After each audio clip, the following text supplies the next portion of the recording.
তিনি নির্বাচনের সময়সীমা এক ধরনের বলার চেষ্টা করেছেন, সেটা জুলাই আগস্টের কথা।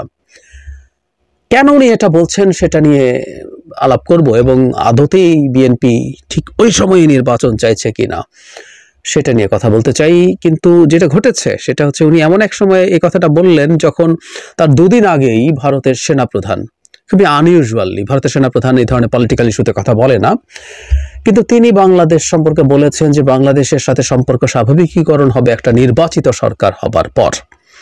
তার আগে আমি সেটা নিয়ে ভিডিও প্রসঙ্গে আমি তার আগে বিবিসি বাংলার একটা রিপোর্ট ধরে দেখিয়েছি, সেখানে বাংলাদেশে নিযুক্ত সাবেক হাই কমিশনার ভিনা সিকরি এবং শ্রীরাধ দত্ত, একটা ইউনিভার্সিটি টিচার এখন, তিনি উভয়ই বাংলাদেশের নির্বাচনের সাথে ভারতের সাথে সম্পর্কের ব্যাপারে কথা বলেছেন, এবং সেখানে আওয়ামী লীগ যাতে পার্টিসিপেট করতে পারে সেই আলাপটাও তারা সামনে এনেছেন। ফলে ওই প্রেক্ষাপটে দাঁড়িয়ে যখন বিএনপি আজ এরকম কথা বলেছে, কেউ কেউ প্রশ্ন করার চেষ্টা করেছেন, আমি ফেসবুকে দেখলাম যে বিএনপি কি তবে ভারতের প্রেসক্রিপশনে চলছে, তাদের প্রেসক্রিপশন মেনেই বিএনপি নির্বাচনের সময়সীমা চাইছে। প্রশ্নটা জবাব দেওয়ার চেষ্টা করব বা আমার টেকটা বলার চেষ্টা করব। যেখানে যে সংবাদ সম্মেলন হয়েছে আগে, সেখানে কি বলেছেন জনাব মির্জা ফখরুল ইসলাম আলমগীর সেটা নিয়ে একটু কথা বলি। মির্জা সাহেব বলছেন, আমরা বারবার বলেছি নির্বাচিত সরকারের কোনো বিকল্প নেই, এটা গণতন্ত্রের জন্য সবচেয়ে গুরুত্বপূর্ণ বিষয়। আমরা মনে করি এবছরের মাঝামাঝি অর্থাৎ জুলাই আগস্টের মধ্যেই নির্বাচন সম্ভব। এ কারণে আমরা সরকার, নির্বাচন কমিশন ও রাজনৈতিক দলগুলোর প্রতি আহ্বান জানাচ্ছি, দেশের বৃহত্তর স্বার্থে এবছরের মাঝামাঝি সময়ের মধ্যে নির্বাচন অনুষ্ঠানের জন্য ব্যবস্থা নিতে পারি। তিনি আরো বলেন, নির্বাচন বিষয়ে প্রধান উপদেষ্টার যে বক্তব্য ছিল এই বছরের শেষের দিকে অথবা পরবর্তী বছরের অর্থাৎ 2026 সালের মাঝামাঝি সময়ে এই বিবেচনা বিএনপি স্থায়ী কমিটিতে গতকাল আলোচনা হয়েছে। আমরা মনে করি এত বিলম্বিত করার কোনো কারণ নেই। আমরা মনে করি যেহেতু নির্বাচন কমিশন গঠন হয়ে গেছে এবং গভর্নেন্সের মধ্যে মোটামুটি একটা স্টেবিলিটি এসেছে, আগামীকাল বুধবার সংস্কার সংক্রান্ত কমিশনের প্রতিবেদন এসে যাবে, সুতরাং মনে হয় না আরো বিলম্বিত করার কোনো কারণ আছে। যত বিলম্ব হচ্ছে ততই রাজনৈতিক ও অর্থনৈতিক সংকট বৃদ্ধি পাচ্ছে। এখানে আরো দু একটা ব্যাপার এসছে, সেটা হলো সংসদ নির্বাচনের আগে স্থানীয় সরকার নির্বাচন। আমি মূল ইস্যুটাতে আসছি, তার আগে এটা নিয়েও দেখলাম যে বিএনপি মহাসচিব জবাব দিয়েছেন, কারণ অনেকেই এই আলাপ করছেন জাতীয় নির্বাচনের আগে স্থানীয় সরকার নির্বাচনটা করে ফেলার জন্য। এটা কোনোভাবেই তারা একসেপ্ট করবে না, খুব স্পষ্টভাবেই জানাচ্ছেন।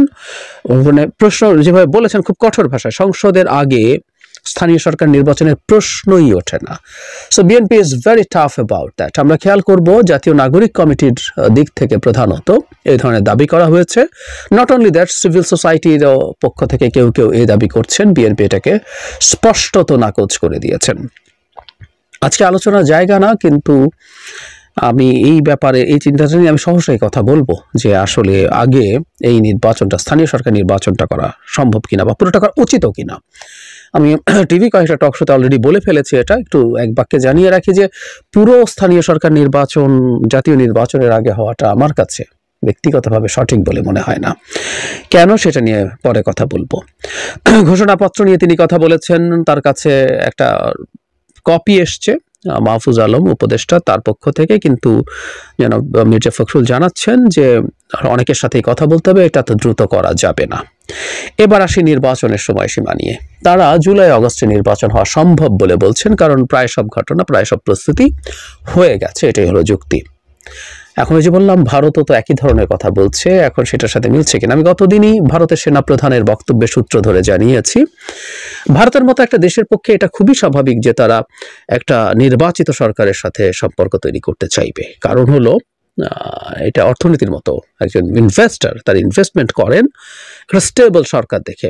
ডক্টর ইউনূসের সরকার তাদের ভাষ্য মতেই সর্বোচ্চ 1.5 বছর আছে। তো 1.5 বছরের একটা দেশের সরকারের সাথে সম্পর্ক কেমন তৈরি হবে সেটা খুব স্বাভাবিকভাবেই যেটা হয় যে দীর্ঘমেয়াদী হয় না। সুতরাং ভারত তার জায়গা থেকে নিশ্চয়ই মনে করছে যে একটা দীর্ঘমেয়াদী সরকার আসলে এই সম্পর্কটা তারা ওয়ার্কিং করে তোলার চেষ্টা করবেন। শুধু তাই না, আমি আমার টেক এটাও যে ডক্টর ইউনূসের সাথে ভারতের সম্পর্কটা, যেহেতু প্রাথমিক ঝড়ঝাপটা ডক্টর ইউনূসের ওপর দিয়ে গেছে ভারতের এই সব কিছুর ফলে এই সম্পর্কটা বেশ খারাপ পর্যায়ে চলে গেছে। এর সাথে আসলে সম্পর্ক পুনরুদ্ধার বা উন্নয়নের সুযোগ তুলনামূলকভাবে অনেক কম। এখন কেউ কেউ বলছেন ভারতের প্রেসক্রিপশন বিএনপি মানছে, মানে এটা সত্য যে ভারত যা চাইছে, ভারতের স্বার্থে চাইছে এবং বিএনপি স্বার্থে চাইছে। এখন প্রশ্ন হচ্ছে বিএনপি কি এই মাত্রই এরকম সময় নির্বাচন চেয়েছে? বিএনপি তো সরকার পতনের সাথে সাথে 3 মাসের মধ্যে নির্বাচন চেয়েছিল, পরে 6 মাসের কথা বলেছেন। আমার মনে পড়ে প্রথম জনাব মির্জা ফখরুল ইসলাম আলমগীর বলেছিলেন, তারপর জনাব সালাউদ্দিন আহমেদ বলেছিলেন, উনি ভারত থেকে ফিরে আসার পর 6 মাস। তারপর বিএনপি তার জায়গা থেকে সরে এসছে, যৌক্তিক সময়, প্রয়োজনীয় সময় দেবে এসব বলেছেন। এখন আবার এই জায়গায় এসছেন। সো বিএনপি আগেই নির্বাচন দ্রুত চেয়েছে, বা এই যে নির্বাচন করে বিএনপি, কেউ এটাকেও খুব সমালোচনা করেন। মানে আমরা দূর থেকে যদি দেখার চেষ্টা করি যে দলটা নির্বাচন দিলে এখন ক্ষমতায় আসবে আর সেরকম পরিস্থিতি আছে, সেই দলটা নির্বাচন চাইবে না কেন আমরা যদি সেটা বলি? বরং তারা যে সময়টার কথা বলছেন সেটাও তারা অপেক্ষা করেছেন, কিন্তু তারা চাইবেন না কেন? নির্বাচন চাওয়াই তো তার কথা। মানে রাজনৈতিক দল এবং বিএনপির মতো একটা দল যেটা এত বড় জনসমর্থন আছে, সে ক্ষমতায় যেতে চাইবে, ক্ষমতায় যেয়ে সে তার পরিকল্পনা অনুযায়ী দেশ চালাতে চাইবে। একটা রাজনৈতিক দলের কাজই ওটা। তো সুতরাং অনেকে খুব অবাক হচ্ছে, বিএনপি এত অস্থির হয়ে গেছে কেন, বিএনপির মাথা এত খারাপ হয়ে গেছে, বিএনপি ক্ষমতায় যাওয়ার জন্য পাগল হয়ে গেছে কেন? আমি বিএনপির অনেক নেতাকেও আমার সাথে টকশোর ক্ষেত্রে দেখি যে তারা এই প্রশ্নটায় কিছুটা বিব্রত হন, তারা অনেক কিছু বলার চেষ্টা করেন। আমার মনে হয় বিএনপির বলা উচিত, হ্যাঁ আমরা ক্ষমতায় যাওয়ার জন্য পাগল হয়ে আছি, কারণ আমরা দেশটাকে আমাদের মতো করে গড়ে তুলতে চাই, আমরা দেশটাকে গণতান্ত্রিকভাবে ফিরিয়ে নিয়ে যেতে চাই, আমরা আমাদের পরিকল্পনা বাস্তবায়ন করতে চাই। সুতরাং তারা সেটা হতেই পারেন। এখন কেউ কেউ বলেন যে সংস্কারের কথা এসছে, এই সরকার বেশ কিছু সংস্কার করবে, সংস্কার করে তারা দেশটাকে বেশ ভালো একটা জায়গায় নিয়ে গিয়ে তারপর নির্বাচন দেবে, ইত্যাদি ইত্যাদি। মানে এর মধ্যে একটা মূলগত সমস্যার জায়গা আছে, সেটা হলো সংস্কার বিএনপি ক্ষমতায় গেলে করবে না। তাই যদি হয় তাহলে কোনো সংস্কারকে আদৌ টেকসই হবে?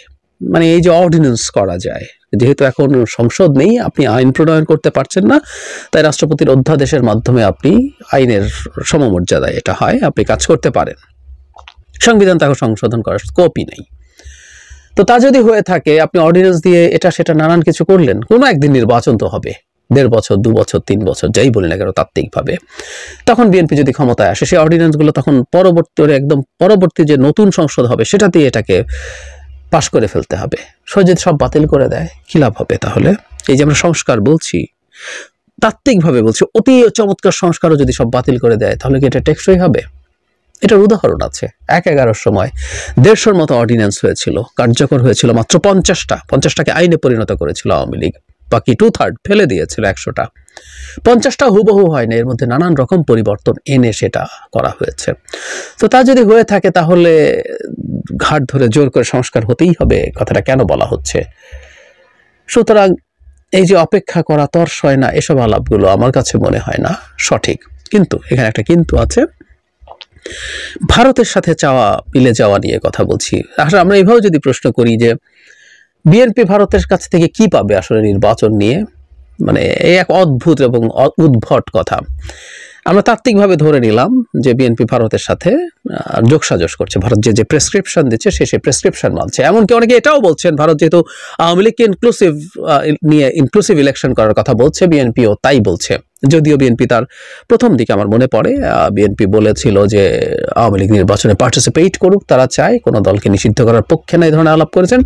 পরে সেই জায়গা থেকে সরে এসে তারা এইভাবে বলেছেন যে জনগণ যা চায় সেটাই হবে। যদিও বৈষম্য বিরোধী ছাত্র আন্দোলন এবং জাতীয় নাগরিক কমিটি খুব এক্সপ্লিসিটলি অ্যান্ড স্ট্রংলি আওয়ামী লীগকে নিষিদ্ধ করার কথা বলছে, বিএনপি এখনো পর্যন্ত অন্তত শক্তভাবে নিষিদ্ধ করার কথা বলছে না। সো এটাকেও কেউ একত্র করছেন যে ভারত যা চায় আওয়ামী লীগও, মানে বিএনপিও তা চাইছে। সো সম্পূর্ণ ভারতের প্রেসক্রিপশনে চলছে। আমি এখন যদি এই প্রশ্ন করি, ভারতের প্রেসক্রিপশনে চলে ভারতের সাথে বন্ধুত্ব কোট আনকোট করে বিএনপি আসলে কি অর্জন করবে? মানে ভারত কি ডক্টর ইউনূস সরকারকে চাপ দিয়ে দ্রুত একটা নির্বাচন করিয়ে বিএনপিকে ক্ষমতায়, মানে নির্বাচন করালে বিএনপি ক্ষমতায় যাবে, ওই শেখ হাসিনা মতো জোর করে ক্ষমতায় পাঠাতে হবে না। সো ওই ক্ষমতা কি ভারতের আছে? ডক্টর ইউনূস ভারতের চাপ খেয়ে নির্বাচন দিয়ে দেবে, আমরা কি তাই মনে করি? কোনোভাবে মনে করি এই ভারত শেখ হাসিনার পতনের সাথে তার প্রায় সব গুরুত্ব এখানে হারিয়েছে, প্রভাব হারিয়েছে। এই সরকারের উপরে তো প্রভাব প্রায় শূন্যের কোঠায়।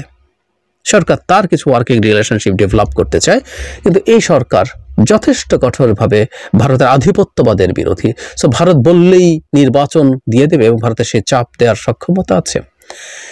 সুতরাং বিএনপি তাহলে কেন ভারতের কথা শুনতে যাবে? বরং বিএনপি ভারতের কথা শুনছে, ভারতের সাথে ট্যাগড হচ্ছে, এটা বিএনপির রাজনীতির জন্য ভীষণ ক্ষতিকর। বিএনপির মতো এত পুরনো বড় একটা রাজনৈতিক দলের এটা না বোঝার কি কোনো কারণ আছে? আমি মনে করি না কোনো কারণ আছে। তাহলে কি অর্জন করতে চাইছে বিএনপি ভারতের প্রেসক্রিপশনে চলে? আমি জানি না, মানে যারা এই দাবি করছেন তারা আসলে কি যুক্তিতে এটা বলছেন। একটা এই মুহূর্তে অন্তত, এই মুহূর্তে এবং আরো সামনে বেশ কিছু সময়, ভারত কোনো একদিন আবার বাংলাদেশে তার শক্তি নিয়ে ফিরে আসতে পারবে না তা বলছি না, কিন্তু এই মুহূর্তে তো তার ক্ষমতা নেই। আগামী 1, 2, 3 বছরে ভারতের কিছু হবে না। এবং ভারত যেসব উদ্ভট পাগলামি করছে, হাস্যকর পাগলামি করছে, সেগুলো করলে বাংলাদেশে তার গ্রাউন্ড আরো বেশি হারাতে পারে, বাংলাদেশের মানুষ আরো বেশি ভারত বিরোধী এবং বিদ্বেষী হয়ে উঠতে পারে। সো ভারতের সাথে ট্যাগড হয়ে বিএনপির কি কোনো অর্জন হবে?